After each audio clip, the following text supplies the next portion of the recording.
Kuju, Venesk Miniquendish Nikas Makwadudan. Good afternoon. I'm happy to be here. I hope that you're all well and keeping yourself safe and healthy. Today's session, I'm going to share a little bit about some of the teachings that I've come to know and experience that has helped me in my walk. A lot of people have many teachings that they've come to know and understand for themselves. We've had many great teachers, elders, knowledge keepers, song carriers, drum keepers, and it's all part of our walk.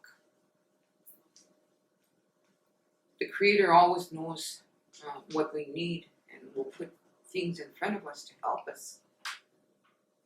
But it's up to us to understand what it is that Creator is presenting. And we have this great gift of choice to listen. I always say it comes in threes. You hear it, you listen. And then the third time it comes, it's a direct message from the Creator to try and understand what it is, the teaching that's being presented. So for me, I've had really hard lessons. A lot of times I was at a standstill. A lot of times I tried to find the logic in things. And sometimes I didn't understand it, so I would have the lesson again. The lesson would be repeated. The struggle, the hurt, the pain. So for me, sometimes I had to go to see more elders to try and understand more about what it is that I was experiencing, what it is that I wasn't listening to, what it is that the Creator wanted me to do, the ancestors. So I had to go to my elders to try and understand a bit about my journey also. And to have that faith that there's something greater than myself. And those lessons that, have helped me grow to be where I am, to be that grandmother, to be that auntie, to carry some of those teachings so that I can help lessen some of the struggles and hurts that some of our people experience on a day-to-day basis. At one time in my life, I didn't have faith. And faith is really important in who we are as Indigenous people, but also as a people that, who know spirituality different than we know. Our culture is different. We're land-based people. Our teachings come to us from the land, from the plants, from the animals, from the environments. There's always teachings in everything that is, in our realm, our environmental world, I guess, our universe. To me, it's so amazing, the faith that pulls us through sometimes. I think about how we wake every morning. Last night I already had plans for today, and that's the faith I have, is knowing, that there's something that's going to pull me through the night, that something's going to help me, to get to where it is that I'm going, my destination, and what it is I have to do. So that's part of the faith I carry. And sometimes there's other people who carry faith for me. Well, we carry faith for others. We make those prayers. We light the smudge and our cleansing ceremony with our medicines. That's part of our faith. the sweetgrass, the sage, the cedar, tobacco, that we put out and make those prayers. That's part of faith. I have a story. One time I was heading out to Bear Butte, South Dakota, and I couldn't see anything more than the mountain there. I knew that's how far I could see, so that I had to go there. But I didn't know how I was going to get there. A friend of ours said he'd take us, and then what happened was that he couldn't go. Something came up for him, and so I called another friend. He took us as far as the border out by Brandon there towards Turtle Mountain. And he got stopped at the border and told that he couldn't go further than there because he didn't have a letter.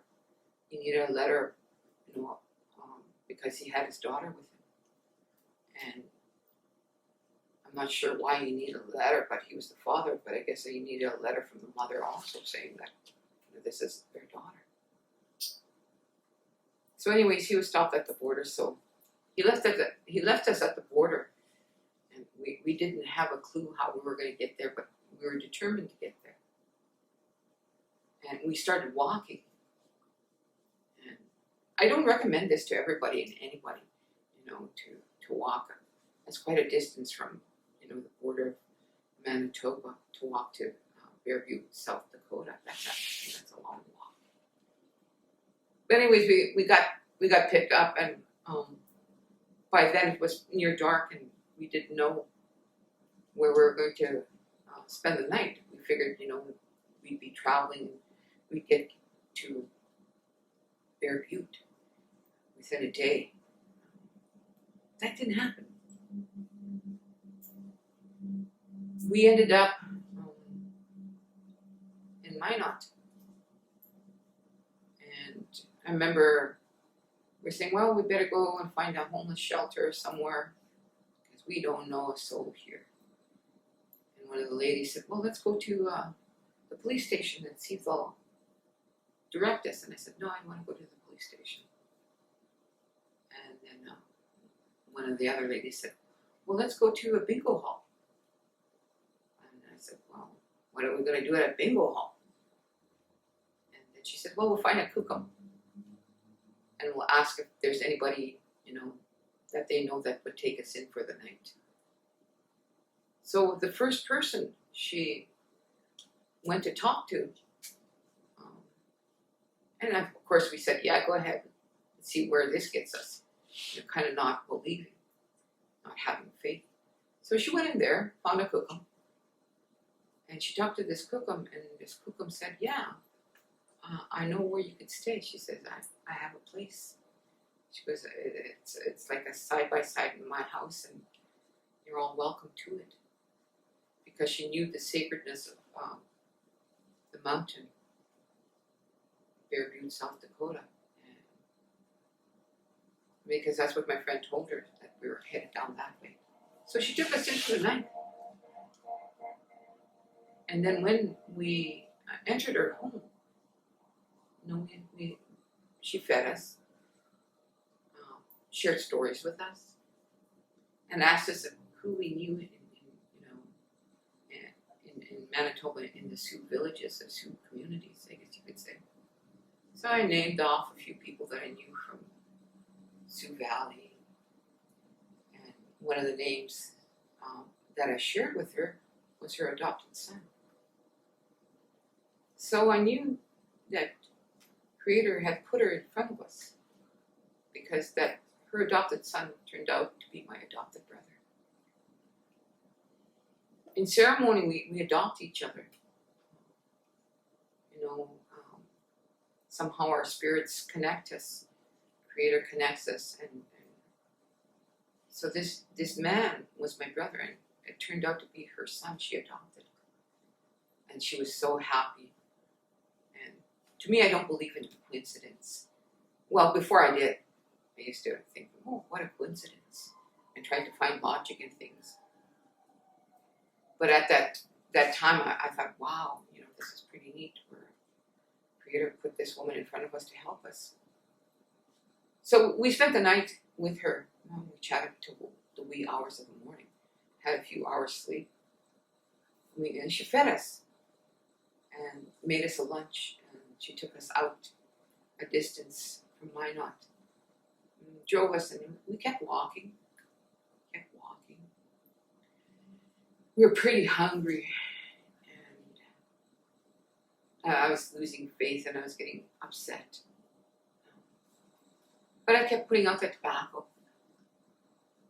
I guess I was more or less tired and didn't know, exactly what's going to happen. I didn't think it was going to be so hard walking to my destination, Fairview, South Dakota. So we're walking, and I said, "Oh, I'm hungry." And all we had was like little bars and some fruit and our water, our bundles, our drum. And all of a sudden, this vehicle stops beside us. And then they said, "Do you need a ride?" I said, "Oh, yes, we do." It's a small vehicle, though. I'm not even sure what you want to call them. They're not like those little beetle bugs or whatever they call those cars. But a little bit bigger than that. So it's quite tiny.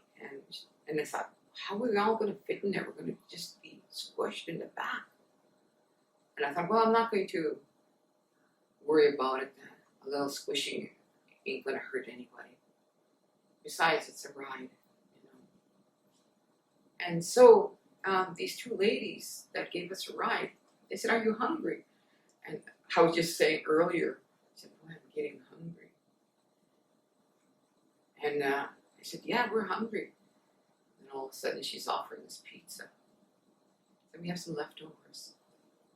And I thought, how kind, how beautiful that, the Creator heard our woes and what it is that we need. It's not every time that, or every single prayer that's heard. It's when the Creator knows what we need, and it's not exactly what we want sometimes. But it's always the ancestors working with Creator to give us our needs and fulfill our prayers. So they dropped us off near Standing Rock. And I remember this church in the distance, and I thought, oh, we can make way down there and we can spend the night there. And I thought, boy, but it's going to be pretty eerie, because we know, that sometimes there's our own fears of what's happened to us over colonization. And we knew what the church has meant to us as a people. And that's another story. But anyways, we seen in the distance the church. And I thought, well, that's a good, goal, destination to stop. And so we kept walking. And again, I was losing faith. And I was like, Jesus, it's getting harder and harder, because the hills were going up and down. And you can see for miles ahead. And you wonder, where are you going to get today? Are we going to make it to the church? We're walking pretty slow. So anyways, we stopped. And we had a rest. And then one of the ladies said, "Do you think I could put tobacco in there?" I said, "Sure." Pretty well all the time that we were walking, I was the one putting tobacco out. I said, "Sure, go ahead." So she went to the fence, and I'm sitting on the side of the road. And I'm not sure if I just wanted to give up, or I was pouting, or just tired, or a combination of all. And now all of a sudden, she goes to the fence, and she goes and prays and makes her offering. And now all of a sudden, there's this deer-like animal that comes to the fence. A Giselle. We're looking at it, and it's like, oh, so beautiful. What is this Giselle doing out in the middle of nowhere? Then after we put their tobacco out, the Giselle went running. And so we're sitting there, and I said, I don't know, ladies, if we're going to make it, how far we're going to make it. So, well, I put tobacco out, this lady said. There was 3 of us traveling, by the way. We were walking, making our destination to Bear Butte together to make prayers. It's one of their sacred places that our people go and do vision quests. And so we sat there, then all of a sudden, a whole herd of Giselles came, the fence looking at us. And we're looking at them, they're looking at us. And we're like, what the heck happened here? And I said, all of a sudden these little creatures are looking at us. And I started laughing. I said, oh, probably that one little Giselle went out there and told this whole herd, look at this bunch of crazy Indian women sitting on the road. And they all wanted to come and see these crazy Indians. So there we were, you know, us looking at them looking at us. And it lifted my spirit. And also lifted the other women also, and finding the funny in it, you know, and keeping us going. You know. And so we started walking. And, you know, and all of a sudden I just took off my hat and I started waving bye to all these vehicles, because we knew that these vehicles, you know, weren't going to pick us up. So, and I did it in good gesture. It wasn't in any kind of mean-spirited way. It was like, okay, bye, see you. Wave my baseball cap. Then all of a sudden, this vehicle stopped, way ahead of, and started driving backwards towards us. And they stopped. They said, oh, I see you waved us down. I said, no, I was just waving, bye, see you. So he said, you guys don't need a ride? I said, oh, we need a ride. I said, we definitely need a ride. And he said, oh, but you're waving at everybody, you know, waving them by. And I said, yeah, I figured you guys were just going to pass us too. So I was waving by. I said, so where are you off to? We told them we were off to Bear Butte, South Dakota. And they said, well, we're quite a ways from there. I said, we'll take you as far as we can. So we got in a vehicle,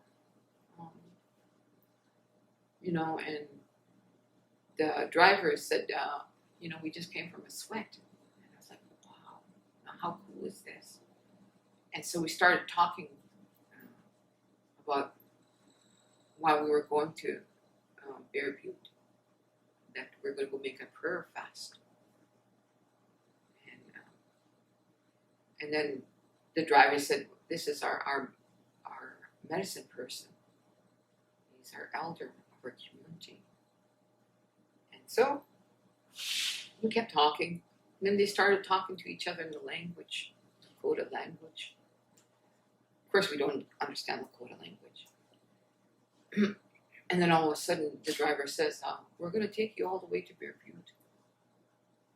It was about another 7 hours away, because they were going to go to their reserve first and let the family know where they were going. So we agreed.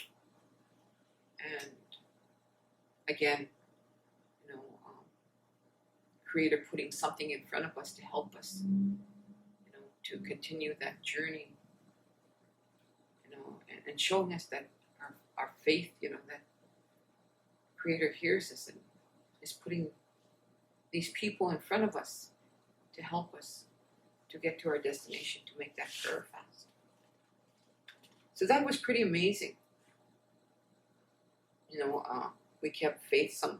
Even though my faith was you know, thin at times, somebody else picked it up and made those prayers, and we helped each other that way. You know, picking each other up and having those moments, you know, and making those prayers. And so along the ride, we kept talking, and then he said to me, he says, is there anything you want? He says, when you come out. And I was really into melons. I said, wow, watermelons, honeydew melons, any kind of fruit that, those melons. I said, I love those melons. And they know that part of our prayer fast is that we give up our food and water and our comforts. So he was coming to, he wanted to honor me in my journey and ask me what it is that I want when I come back off the mountain after my prayer fast. And so I didn't think nothing of it. I had no idea or even thinking, oh well, he probably won't show up. He's just saying good, kind words, and that's where my faith was. Like sometimes it's very thin. I don't believe in a lot of things that people say and do. Because sometimes they say things and they don't do what they say they're going to do. So I lose faith. That's part of the walk too. Is understanding that part too. There's people in your path that do say and they do what they say they're going to do. I don't know if you understand that, but they walk their talk. In other words. So we ended up in Bear Butte. A lot of people wondered what we were doing there. And most of them were Lakota people. There's a few Anishinaabe and a few other people. Our traditional knowledge keeper, our elder, was supposed to be there, wasn't there. And so I said, okay, well, I guess we're just going to sleep under the stars tonight. But the camp took care of us, another camp.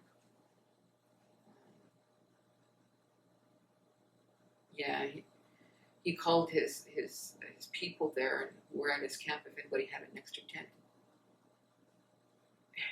And we didn't know when our teacher was going to arrive, so we took that tent and we were pretty squished, but we were grateful. And when one person laughed, everybody else jiggled too. So it was quite a night. You couldn't really move inside that tent. In the middle of the night, I guess people came while we were sleeping. And we woke up, and all of a sudden there's like many tents around us. It's like a big, a big village of some sort, but many tents. And I was thinking, wow, I didn't even hear these people come in and, put up their tents, whatever. So there must have been about maybe 30 new tents. It was pretty amazing waking up to so many people. And then we were invited for breakfast, and we told them that we had no food. I said, we have food, because most of these camps, they bring their food and they share their food. But this camp shared their food with us. So I'm so ever grateful for that camp for taking care of us until our teacher came. Later that night, we told them that it was pretty tight inside that camp, our little tent, our camping tent there. And then, so all of a sudden, the elder there said, we'll get you another tent. And all of a sudden, we had this, queen size tent. It looked like one of those tents from those bush tents that we have. I can't remember what they're called. Anyways, we were put in this beautiful big tent. About 20 people could have fit in there. And that was pretty amazing, how they took care of us. So we were there that second night. We were, pretty blessed in how everybody took care of us. And then our teacher arrived the next day. And that day we prepared all day. We prepared our skirts and what we were going to wear. And I remember watching these people going up the mountain. And I said, so when are we going? He said, we're going to go, be patient. I said, hey, I said, how come they're getting to take all their, they have their big blankets and big backpacks, and man, they're just decked out like they're going to go camp out in the mountain. I said, how come? I said, we only have our drum, our pipe, our moccasins. I said, how come we only have these things in a blanket? And then he said to me, if you want them as your teachers, then that's where you want to go. If you want to take all those things with you, he said, go ahead, go. You're welcome to go and sit with them and ask them to take you up in the mountain. And I said, no, it's okay. So I only had 4 items. So we had a sweat, and then we ended up going up the mountain, and that was scary. And sometimes the mountain had just a little area that you can walk through, a little path. And so we ended up there, and then my teacher put me in this tree. Inside a hollow tree. He said, this is where I fasted the first time, he said. This is where I'll put you, he said to me. And I thought, wow, I'm going to be sleeping in a tree. What's wrong with this picture? It's pretty scary. And then he told me how my fast was going to end. And I thought, okay. He said, you're going to have a dream. They're going to let you know when your fast is over. And so he put me way up at the top. Inside this tree, and then he started to descend down, putting other people along that path and putting them up. And in that tree, I was shivering cold. I was like hungry because I didn't eat all that day. I started my fast that morning, and then so I was shivering. And I thought, what am I doing? Why am I here? And I wrapped that blanket around me. I sat there, not knowing, what the outcome's going to be, scared and questioning Creator. And then I remembered why I was there. I wanted my children to have a better life. I didn't want them consumed in all the negative ways that has, harmed our people. Drugs, alcohol, the very high-risk lifestyles. Because I knew better. I knew that these were just the symptoms of what colonization has imposed on us and put on us, and where we've taken those things on and not knowing that's part of that intergenerational trauma that's been passed on. And I didn't want that for my children, so I sat there in that hollow tree and started praying, remembering I'm there for my children. And this beautiful warmth came over me. The immense love I had for my children. And I remember why I'm doing this, and I fell asleep. I didn't wake up till the next morning. I don't know, I think we arrived there probably about 2 or 3 o'clock in the morning, because we had no time. We had no watches, nothing. But I woke up in the morning, and what a beautiful morning it was. The sun coming up, and birds all over, and little animals. And then I realized, I gotta keep praying. I'm here to give up and sacrifice some of my comforts for my children's well-being. We were told that in order to receive good things in life, we have to give good things or give up things in life to help. And so that was my faith, and that I believed that when I give my comforts, and those things, my prayers will be heard, because I'm giving something also. And the Creator will give me something also. It's that reciprocity. And so I was up there 2 days, 2 nights. Kind of scary at night, because there's some noises you don't understand. But then I got some dreams that helped me. As people, as Indigenous people, we have a real strong knowing and understanding of our dreams, that our dreams guide us and direct us and warn us and help us. And, it's a pretty amazing, that's another story, dreams. So I ended up there. I was up there for 2 days, 2 nights, and then I had a dream. And the dream told me my fast was over. And I thought, how can it be over? I've only been up here 2 days. And usually we fast for 4 days. And so somebody came up that afternoon and said, you're supposed to be coming down. Didn't you have a dream? I said, the medicine man or the healer, or what was he called? Spiritual leader, elder. Anyways, he said, you had a dream and I was supposed to come and bring you down. You're supposed to be down already. And I didn't even know. He knew I had a dream. And I did have a dream. That's how connected we become when we're in that prayer mode, in that realm, that we become connected to each other without even having to communicate. Our spirits communicate to each other. That's another story. So anyways, I went down, and I went down with him.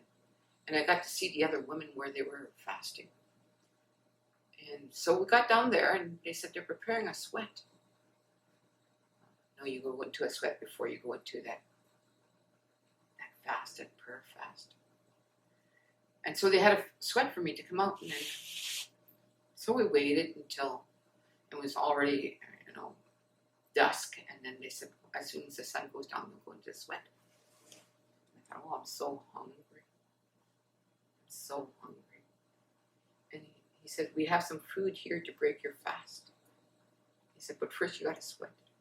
He said, there was an elder who dropped off a bunch of melons and other foods. He says, he's one of our well-known elders in this area. And I thought, oh my goodness. It was that elder who dropped us off. He had bought food. And he had bought those melons like he said he would. And I just couldn't stop thinking. Being without food and water for 2 days, you think, wow, I can't wait to eat. But we went to the sweat, and the sweat sometimes takes up to 2 hours, depending on, reasons of why the sweat needs to be. And the sweat is another story. It's a place of prayer, and they bring in grandfathers. There's so much teachings inside that lodge, sweat lodge. It's a cleansing ceremony. It's a healing ceremony. But anyways, I went into the sweat lodge, and of course you sweat in there. But there's reasons behind all those things. What is inside the lodge, and the medicines they bring, the songs that they have. And I went in there, and I said, how come my fast was only 2 days and 2 nights? My teacher says, the elder, spiritual leader says to me, because you already sacrificed your comforts. And he said, by walking here, he said, you already did your 2 days fasting from your comforts. And the spirits recognized that, your intent, and they pitied you. And I thought, wow, it's so amazing, our walk there. And knowing, not knowing, I guess, knowing we're going to get there, but not knowing how. Having that faith, believing in our prayers. And so we had the sweat, and I came out ever so grateful. And having that knowing that, our faith brought us here. And knowing that, our prayers are going to be heard because we went that extra step in doing what we did, knowing that, this sacred area, this sacred space, or, thousands of years our people have fasted, and many indigenous people have made it to that area of Bear Butte, South Dakota. And I knew it was one of the places I needed to go. We have sacred spaces all over Turtle Island. People have certain markers on Turtle Island where they do their ceremonies. There's teaching behind those spaces on the land, those markers on the land. And so we ate after we came out of the sweat and talked about our dreams and experiences that we had while we were up there. So I just want to share, one of the many stories that I experienced throughout my life, going to these places where our people have gathered for thousands of years, have prayed for thousands of years, believed in that tobacco, those medicines, believed in our teachings, having that faith that, one step at a time sometimes, one moment at a time sometimes, but having that faith that Creator is going to pull us through, and knowing, like, every day we don't know, where it is, where we're going to go, where we are going to go. And we wake up and we put our feet down. It's not always the same place where we put our feet down every morning like we wake up. So we have that faith. We don't know where we're going to walk. We're never going to walk the same steps that we walked yesterday. That the Creator's always, teaching us, putting things in front of us to help us. It's just us to have that faith in, our ancestors and Creator. The things that are happening, we're going to pull through. Sometimes we don't believe, and it's okay as long as you, remember, that there's ancestors, there's tobacco, there's our cleansing medicines that help us. Don't stay stuck and not believing. Don't stay stuck and being scared. Have faith, that we're all going to, get to our destination in life. Whether you see yourself as a grandmother, grandfather, whether you see yourself, being a mom and dad one day. All these things, what you see can be reality by making those prayers and asking, the ancestors and Creator to help us, having that faith, even though we don't see results right away. I always tell my kids, I said, there's 7 billion plus people in this world. I said, sometimes it takes a while for Creator to get to your prayers.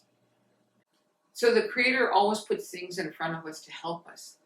It's not always what we want, but the Creator knows what we need.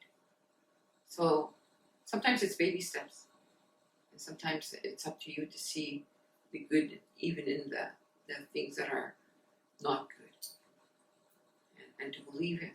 Have faith in your prayers.